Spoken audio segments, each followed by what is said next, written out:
अस्सलाम वालेकुम, my name is Abia Rabbani. Welcome to pharma whisper. आज जो हमारे टॉपिक है हमारे पास क्या आता है, बायोएनर्जेटिक्स में से एक टॉपिक है which is oxidative phosphorylation. Oxidative phosphorylation जो है इंपॉर्टेंट टॉपिक है और मोस्टली आ जाता है पेपर्स में, तो इसको आपने डिटेल से देखना है। इसमें हम स्टेप वाइज डिस्कस करेंगे और आपने उसको इसी तरह से लिख देना है इन पेपर, इतना इनफ होगा, ठीक है। फर्स्ट ऑफ ऑल हम देखते हैं व्हाट इज़ ऑक्सीडेटिव फॉस्फोराइलेशन। हमने लास्ट लेक्चर में इलेक्ट्रॉन ट्रांसपोर्ट चेन को डिस्कस किया था। हमने उसकी फुल डिटेल पढ़ा था कि वो किस तरह से हमारे पास इलेक्ट्रॉन जो होते हैं वो हमारे पास ट्रांसपोर्ट होते हैं फ्रॉम डोनर टू एक्सेप्टर, ठीक है।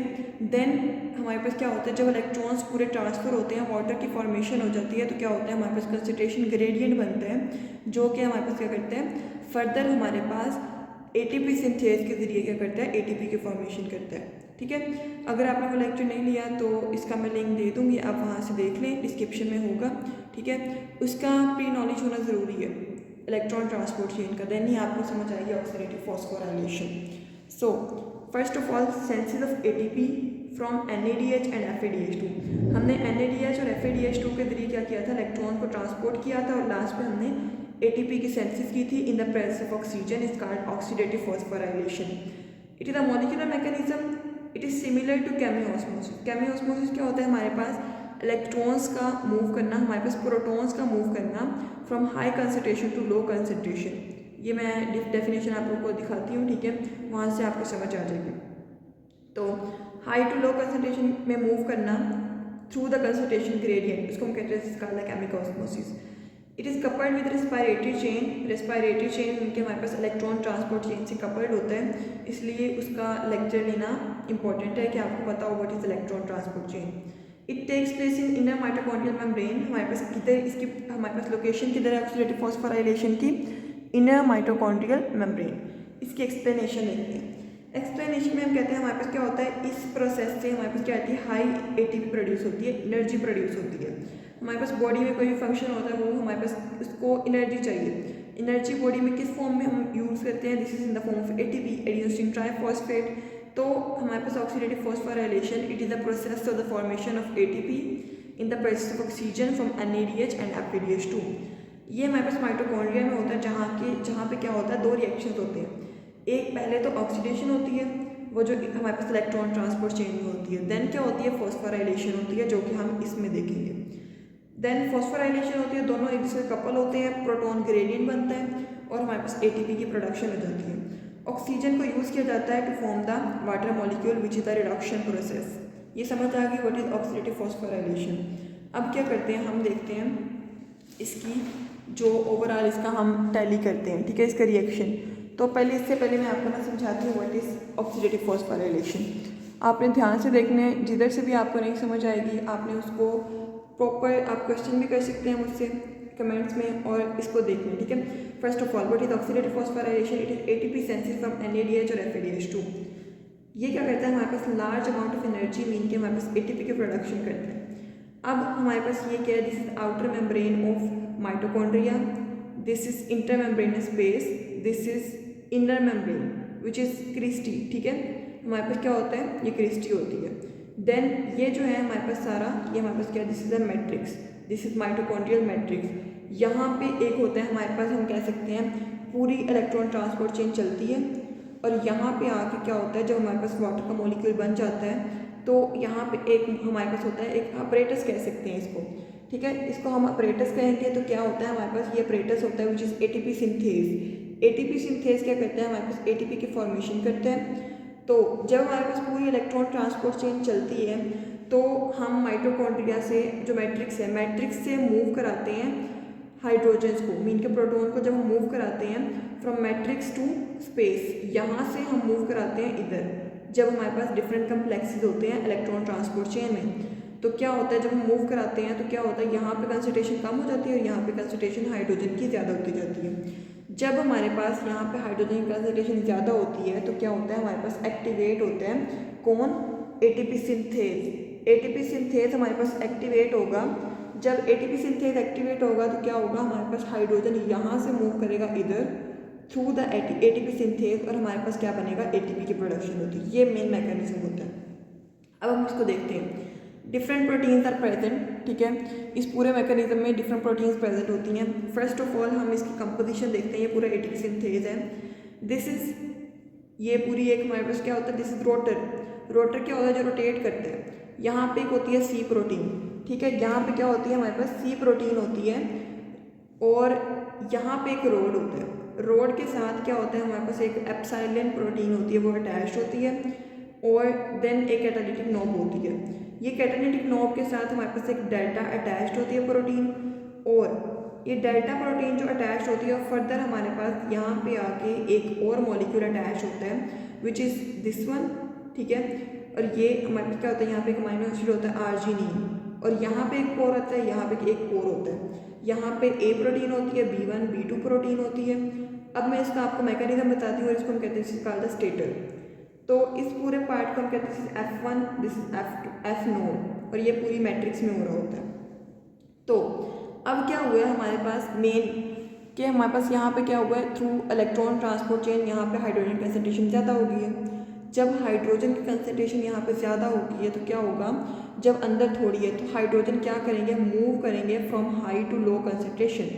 हाइड्रोजन की कंसनट्रेशन ज़्यादा है, this is accumulation, it causes the depolarization of the membrane, ठीक है। एक्शन पोटेंशियल, रेस्टिंग पोटेंशियल, उसमें क्या होता है, हमारे पास डीपोलराइजेशन होती है, जिसकी वजह से क्या होता है, एटीपी सिंथेज एक्टिवेट होता है। एटीपी सिंथेज एक्टिवेट होता है, वो क्या करता है, हमारे पास हाइड्रोजन को पंप करते हैं, लाइक अपनी तरफ खींचता है, और उसको लाइक अपनी तरफ खींचेगा, मूव कराएगा, और क्या करेगा, हमारे पास एटीपी की फॉर्मेशन करता है। तो हाइड्रोजन जो होते हैं ये मूव करते हैं from high to low concentration, और इसमें हमारे पास एनर्जी नहीं चाहिए होती है, जस्ट एटीपी क्या करता है, सिंथेज वो लेता है और इसके हमारे पास एनर्जी प्रोड्यूस करते हैं, और इसको हम कहते हैं, इसका पैसिव ट्रांसपोर्ट फिनोमेना। अब मैं पूरा बताती हूँ। यहाँ पे क्या होती है, सबसे पहले हाइड्रोजन, अब हमारे पास क्या है, यहाँ पे एक्यूमुलेशन होगी, अब इसने मूव करना है थ्रू द एटीपी सिंथेज, वो किस तरह से मूव करेगा। अब हमारे पास यहाँ पे जो प्रोटीन होती है, ए प्रोटीन, इसके ऊपर एक होता है कोर। ये वाला जो पार्ट है ये हमारे पास किस में है, इन द स्पेस, और ये वाला जो पार्ट होता है ये हमारे पास किस में होता है, this is in the mitochondrial matrix. Space में जो होता है वो क्या करता है, वो इस पोर से हाइड्रोजन मूव करते हैं, इस पोर में जाते हैं, और आर्जिनिन जो होता है वो क्या करता है, वो इस पोर से बाहर निकालता है, लाइक दिस वन। हमारे पास क्या है, इस पोर से आ रहे हैं, ठीक है, हमारे पास क्या है, इस पोर से एंटर हुए हैं यहाँ पे, और क्या करेगा, ये आर्जिनिन है, ये मेरी जो फिंगर्स हैं ये आर्जिनिन है, यहाँ से हमारे पास हाइड्रोजन आए हैं, इसने क्या करना है, इस आर्जिनिन ने इस तरह रोटेट करना है और हाइड्रोजन इस तरह दे देने हैं, ठीक है, वो इधर आ गई। इसी तरह ये वाला जो कोर है ये इस तरह से होते हैं, यहाँ से एंटर हुए, और ये आर्जिनिन जो होती है ना ये इस तरह से मूव करती है और इधर से पंप करती है हाइड्रोजन को। जब ये हाइड्रोजन को इधर से पंप करती है, ऊपर से इसके साथ क्या है अटैच्ड है, विच इज़ रोटर। रोटर क्या करते हैं, हमारे पास रोटेट करना स्टार्ट कर देते हैं। इस तरह से हमारे पास क्या होता है, ये हमारे पास आर्जिनिन के साथ रोटर अटैच्ड होता है, वो हमारे पास रोटेशन स्टार्ट करता है। जब रोटेशन स्टार्ट करते हैं, रोटेशन हो रही है, तो इसके साथ हमारे पास क्या होता है, एक रोड अटैच्ड होता है, विच इज़ हमारे पास क्या होता है, रोड अटैच्ड होता है, विच इज़ आल्सो रोटेट्स, ठीक है। उस रोड के साथ जब ये भी रोटेट कर रहा है, हमारे पास ये भी रोटेट कर रहा है, एक कैटालिटिक नोब होती है जिसके ऊपर प्रोटीन्स होती हैं अल्फा बीटा गैमा। तो ये जो प्रोटीन्स होती हैं ना, इनके ऊपर हमारे पास एटीपी मॉलिक्यूल्स और फॉस्फेट मॉलिक्यूल्स होते हैं।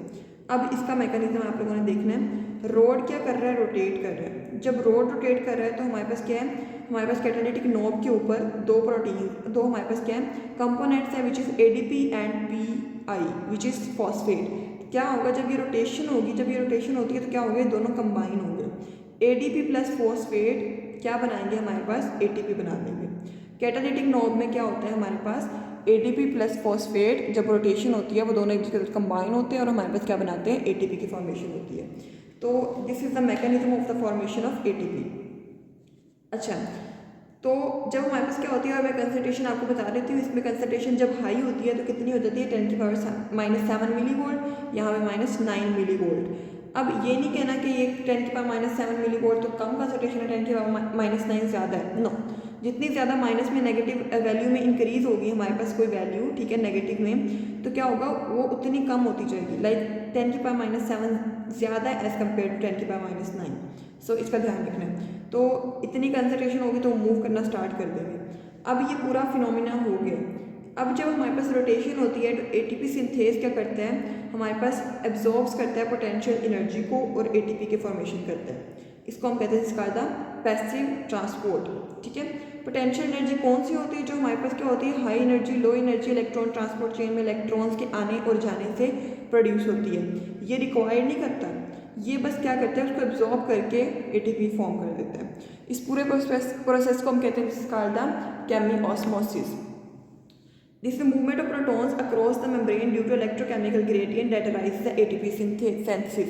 मीन के हमारे पास क्या हुआ, यहाँ पे कंसंट्रेशन ग्रेडियंट प्रोड्यूस हुआ, जिसकी वजह से क्या हुई है, हमारे पास ATP की सेंसिस हुई है हमारे पास through the ATP synthase.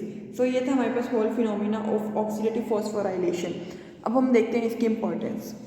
So importance में हम कहते हैं सिग्निफिकेंस। सबसे पहले हमारे पास क्या, this is the source of ATP. ATP produce होता है 36 से 38 एटीपी मॉलिक्यूल्स ऑलमोस्ट प्रोड्यूस होता है, जो कि हमारे पास नेक्स्ट बॉडी फंक्शंस में इन्वॉल्व होते हैं, लाइक मेटाबॉलिज्म या मसल कॉन्ट्रैक्शन किसी भी चीज़ में। ठीक है, कोई भी जो हमारे पास बॉडी में फिनोमिना होता है। देन हमारे पास सेकंड इसका यूज़ क्या आता है, this is involve in the cellular transport. Mean के हमारे पास क्या करते हैं, सेलुलर कंपोनेंट्स की जो ट्रांसपोर्ट होती है उसमें इन्वॉल्व होता है हमारे पास ये जो एटीपी होती है। ठीक है, तो लाइक सोडियम पोटेशियम पंप्स जो कि हमारे पास क्या करते हैं, रेस्टिव मेम्ब्रेन पोटेंशियल या नर्व इम्पल्स की सिग्नलिंग या उनकी ट्रांसमिशन को क्या करता है, कंट्रोल करता है। Cellular metabolism like cellular functions, muscle contraction, nerve impulse की ट्रांसमिशन, बायोसेंसेस, एक्टिव ट्रांसपोर्ट, इन सब में क्या होता है, हमारे पास ऑक्सीडेटिव फॉस्फोराइलेशन का रोल होता है। हीट की जनरेशन होती है हमारे पास, लाइक एडिपोज टिश्यूज जो होते हैं वो क्या करते हैं, हमारे पास उनमें जब कपलिंग होती है प्रोटीन्स की तो ऑक्सीडेटिव फॉस्फोराइलेशन होती है। जब ऑक्सीडेटिव फॉस्फोराइलेशन होती है हमारे पास एनर्जी की प्रोडक्शन होती है by the non shivering thermogenesis. Mean के हमारे पास विदाउट एनी शिवरिंग हम क्या करते हैं, ऑक्सीडेटिव फॉस्फोराइलेशन के जरिए हीट प्रोड्यूस करते हैं। देन रिडॉक्स बैलेंस, मीन के हमारे पास रीजनरेट करता है NAD पॉजिटिव को और FAD को, जिसकी वजह से क्या होता है, हमारे पास ये फर्दर प्रोसेस में यूज़ होता है, लाइक ग्लाइकोलिसिस, क्रेब्स साइकिल, या हमारे पास किसमें, डिफरेंट प्रोसेसेस में। सो ये था हमारे पास ऑक्सीडेटिव फॉस्फोराइलेशन। होप से समझ आ गई, अगर नहीं समझ आई तो आप लोग मुझसे पूछ सकते हैं, और डिस्क्रिप्शन में व्हाट्सएप ग्रुप का लिंक है, वहाँ से ज्वाइन करके नोट्स भी ले सकते हैं। जज़ाकल्लाह।